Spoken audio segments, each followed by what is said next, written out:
Welcome back to Good News Covington County. You know Jared's my producer. He's my director. He's my timekeeper. He's my corrector. And he's my editor. What a man. Well, one of the things Jared and I meant to do when we do this thing is to give the attribution to the sources that we get our information from. And I messed up this morning. I didn't tell you that most of our news comes from the Andalusia Star News. But what a great source of information. And people like Christopher Smith and Michelle Gerlach and do such a good job for us down there at the Star News.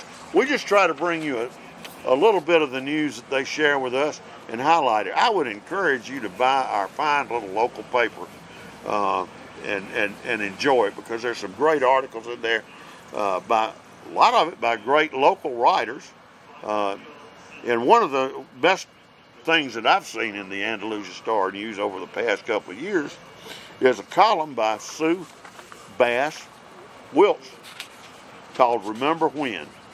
And every week she goes back and she does an article on Andalusia at a certain particular time in its history. She goes back through the Andalusia papers. You know, we used to have more than one here. And looks at the advertisers, talks about the people that were the newsmakers of the time and the things that happened in the news. And I just think that Sue Wilson does an excellent job with that, and hats off to her for making Andalusia's history relevant to us. It gives us a kind of a continuum. And if you're wondering how we got here today, read Miss Sue's column. You'll find out we got here the hard way, a little bit at the time. In other news locally, there was an article in the Andalusia Star News by Christopher Smith about the new pistol permit format here in the state of Alabama. For years, the state of Alabama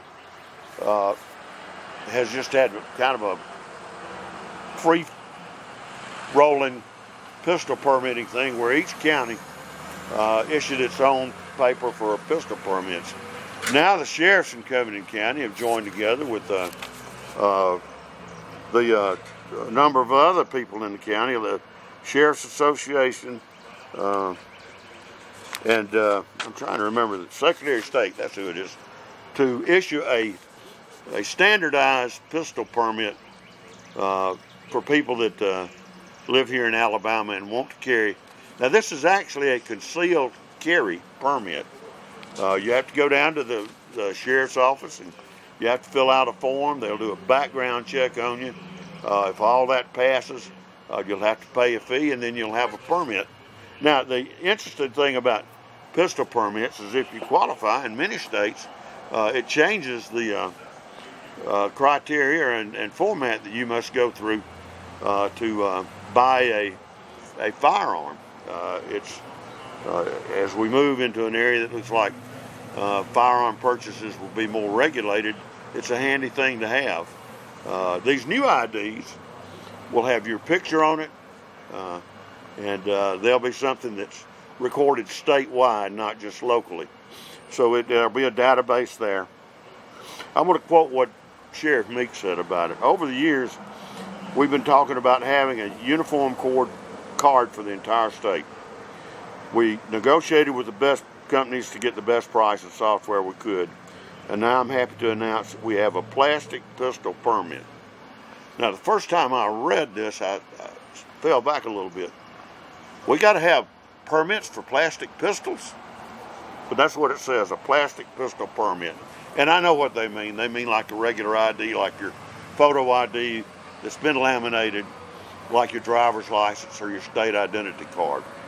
I think it's a great thing. I lived in the state of Arizona where I worked at Cabela's for a while, and we had in Arizona those kind of cards, and it made identifying people that were supposed to have. I worked security at Cabela's for a little while, and it made identifying those people that walked in with a pistol or something like that easy to identify. And believe me, that was not an easy thing to do, because Arizona was an open carry state. You could walk into anything but a bank with a pistol on it, or a federal or state building.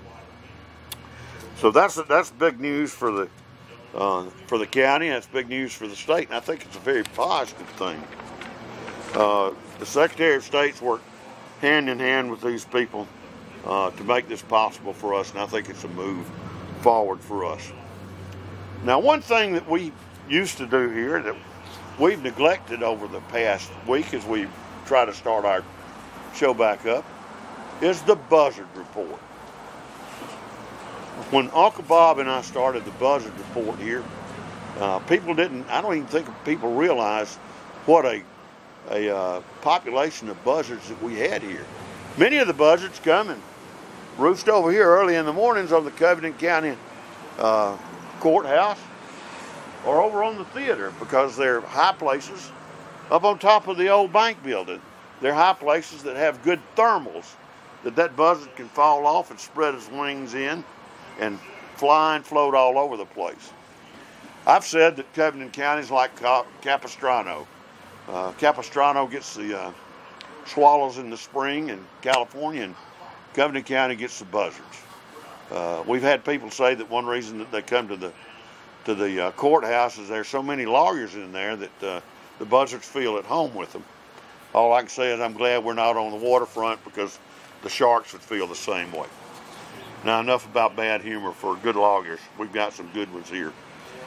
There's an article in this weekend's paper by Walt Merrill regarding the protest over the firearms that have been going on throughout the United States and what he views as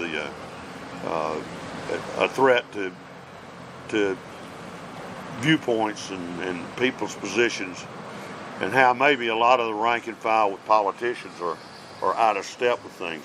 I'm not endorsing it one way or the other, but it's a well thought out article in the Andalusia paper. It's well written, as Walt's articles always are. Please take some time to buy a Star News and read that article. I think it can help you walk away a better informed person. Our buzzard count today, however, was early this morning was 17 buzzards. Now, the truth of the matter is, in the old Andalusia Memorial Cemetery behind the courthouse, that's the HQ for the buzzards. That's where all the buzzards used to hang out. They've gone over there and cleaned a lot of that out, and some of the buzzards felt disenfranchised. But it used to be the eeriest thing in the world to ride over to the old cemetery and look around, and especially at Halloween as the nights closed and it got dark, to see all the buzzards stalking around there. Pretty scary. Fortunately, our buzzards are good buzzards. All they do is help clean up messes here in Andalusia. And I remind you that they're federally protected species. So keep an eye out for buzzards. If you see any interesting buzzard news, pin us a note here and leave it here out front of the store or out front of the studio, or pardon me, or go to our Facebook page at WKNI, which I believe you can do it. Take a link to YouTube and see this broadcast over and over again. It'll be where we archive. So if you've got friends that are out of town that are from Andalusia and want to see something that's kind of weird and sometimes funny and sometimes stupid, but always Andalusia, they can go to the WKNI Facebook page, which we'd encourage you to, and please like that page, even if you don't like me.